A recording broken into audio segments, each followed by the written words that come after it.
Hey everyone, my name is Wedge. We've been bringing you a ton of deck techs this week, and once again, this one's a little different. Players are figuring out quickly that lifelink is one of the best mechanics to have in this new standard. Between Jeskai tempo variants and Obzan midrange, life totals fall fast. You need an insurance policy. Whip of Erebos seems pretty great at granting lifelink to everything. Sidisi Whip is a reanimation strategy at heart. You're trying to get value creatures onto the battlefield from your graveyard. It's pretty simple. Beyond that, your job is to kill everything you can and just stall as long as possible. Some reanimation decks go all out and try to win by putting one huge ridiculous creature onto the battlefield. This deck isn't like that. It's all about the long game, out-tempoing your opponent, and getting value out of your whip. I have a feeling a lot of you are going to enjoy this strategy. As far as mana bases go, this is a 3-color deck, so it isn't the neatest, but it's manageable. 4 Temple of Malady, 4 Opulent Palace, and 4 Llanowar Wastes are the playsets. They're joined by 3 Polluted Delta, 1 Yavimaya Coast, 1 Windswept Heath, 3 forests, 2 swamps, and 1 island. Little complicated, but overall a lot less painful than some other strategies. Not having to run mana confluence is nice. The creatures in the deck perform one of 3 functions. They either ramp your mana, fuel your graveyard, or win the game. 3 Elvish Mystic, 4 Sylvan Caryatid, and 3 Courser of Kruphix had to be in this deck. It's a green deck that isn't an aggro deck. Obvious inclusions for the same reasons they're ever included. Great cards, they give you mana, hard to deal with, easy peasy. 4 Satyr Wayfinder and 2 Nyx Weaver are included to fill your graveyard. The Wayfinder is particularly nice to have because it allows you to mana fix even further in case you need your 3rd color. Fills the yard and gives you a creature, it's pretty nice. Nyx Weaver is an addition that some players don't use, but I love it to death. First off, being a 2/3 allows it to block a lot of the annoying aggro creatures, and that's important. Second, the mill ability is constant, and even if you just get 1 or 2 turns out of it, that's pretty good. Mainly because the last ability gives you even more value. Nyx Weaver is exactly what you want in this type of strategy. It can make your Satyr Wayfinder come back, it can make any of your removal spells come back, or it can make the pride of the deck come back. Speaking of which, for Sidisi, Brood Tyrant are necessary in the strategy. A lot of players were underwhelmed with Sidisi when she first came out, but her value is real. This strategy runs 26 creatures, so the chances of you milling one is pretty high. If you do, she's basically 4 mana for 5 power on the table and a great mill effect. Sure, she can be destroyed by lightning strike and other removal, but honestly, if you avoided playing cards that could be removed, you wouldn't have anything left to play. Before I talk about the win conditions of the deck, I should mention that there are 4 Whip of Erebos in here. That may seem like a lot considering it's a legendary permanent, but that just goes to show how important the card is. Your whole deck is designed around its ability. Plus, sometimes your opponent will have removal for it. Having a second one will come in real handy when that happens. Anyways, for those of you who don't know, the whip gives everything you have lifelink. In addition, you can return creatures from your graveyard to the battlefield with haste and then exile them at the beginning of the next end step. So basically the idea is that you find a creature with a sweet enter the battlefield trigger, use the whip on it, and gain super value. I wouldn't go as far as to say this is a combo deck, but it definitely feels that way sometimes.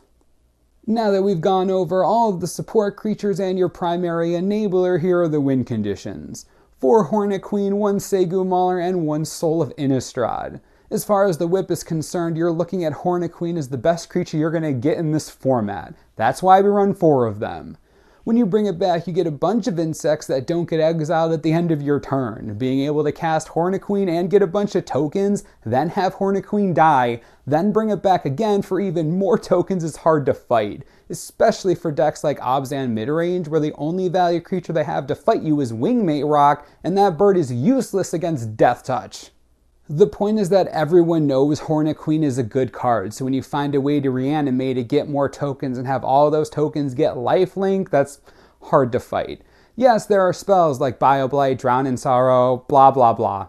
But honestly, with the meta we're in right now, single target removal is still more important, just saying. The Sagu Mauler and Soul of Innistrad are included for a couple different reasons. The Mauler is just there to actually get played legitimately. It's a huge creature that is outrageously difficult to get rid of without a Crackling Doom or board sweep. It's amazing in a format where targeted removal is king. Also, a 6/6 trample hexproof creature with a lifelink? Sign me up. The Soul of Innistrad simply gives you more value out of your graveyard. Don't get me wrong, it's great when it's in play. A 6/6 Death Touch is pretty annoying to deal with, but his real value is in his abilities. Being able to bring back all your stuff for a reasonable cost is important. Worst case scenario, you mill him away and you still get value out of his last ability, or you get to bring him back with a whip and your opponent can have fun with a 6/6 lifelink Death Touch for a turn. It sounds great for them. The rest of the deck is just 7 spells, 4 Murderous Cut, 2 Heroes Downfall, and 1 Silence the Believers. If you aren't casting Murderous Cut for 1 black mana, then you're probably doing something wrong. With so many cards in the graveyard, it becomes the best removal spell in the format, hands down. Common sense dictates that you run this card. The same could be said for Heroes Downfall. It's all over the place and deals with walkers that you don't like. In other words, every single walker ever. Silence the Believers is a bit of a rogue addition that a lot of players have been trying out. I gotta say, I'm impressed with it. Games often get to a point where you can cast this with Strive. Remember, you're playing a lifelink deck. Your job is to stay alive and your deck is really good at it. Games go long. When that happens, Silence the Believers will 2-for-1 your opponent and it will feel awesome. I know what some of you are thinking. No commune with the gods. No commune with the gods. The deck doesn't need it. There are a bunch of variants running around without it, and I was confused at first, but it totally makes sense. You don't need the extra filtering. What you need are creatures, the whip, and kill spells. Between the Wayfinder, Nyx Weaver, and Sidisi herself, you've got plenty of self-mill. Trust me, you're fine. When you sleeve this deck up for F&M, here's what your mindset has to be. Survive the early game, survive the mid game, overwhelm the late game. I've said this before and I'll say it again, a lot of reanimation decks like to move quickly. This one isn't exactly like that. Don't get me wrong, the faster you can go, the better, but most of the time you'll be able to get 8 to 10 lands in play no problem. It's just how the deck works. Try to keep that in mind. As far as how exactly you should play, the strategy kind of plays itself. When you look at your hand, there'll most likely be a standout move that's just better than the others. If you need more mill, play a Weaver or Wayfinder. If you need a threat and the game is still early, use your Courser or again, Nyx Weaver.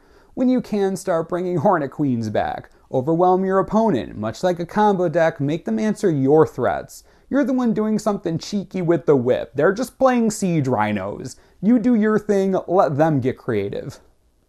As far as the sideboard is concerned, the deck is designed to have a decent matchup against most strategies game 1. Against aggro decks, take out the top of your curve minus Hornet Queen. For those games, Soul of Innistrad isn't going to win you anything. Bring in some more cheap removal in the form of Bioblight or Drown in Sorrow.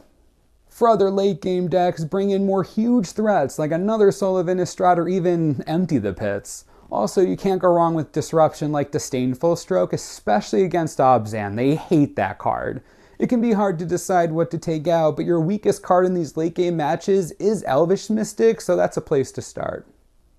I know this strategy may seem a little less put together than some of the other ones we've talked about this week, but trust me, the synergy is there, the power's there, and most importantly, the fun is there. Sidisi Whip is hysterical. No one's prepared for it, and it lets you create a crap-load of Death Touch bees. Who doesn't want to do that? It's the funniest thing ever. Seriously though, consider trying this out. You may be surprised at how much fun you have. If you have any questions, comments, concerns, anything at all, leave a comment below and we'll talk about it. As always, subscribe for the latest and most reliable Magic the Gathering information you could ever need. This is the Manosaurus, I'm Wedge, thanks for watching, we'll see you next time.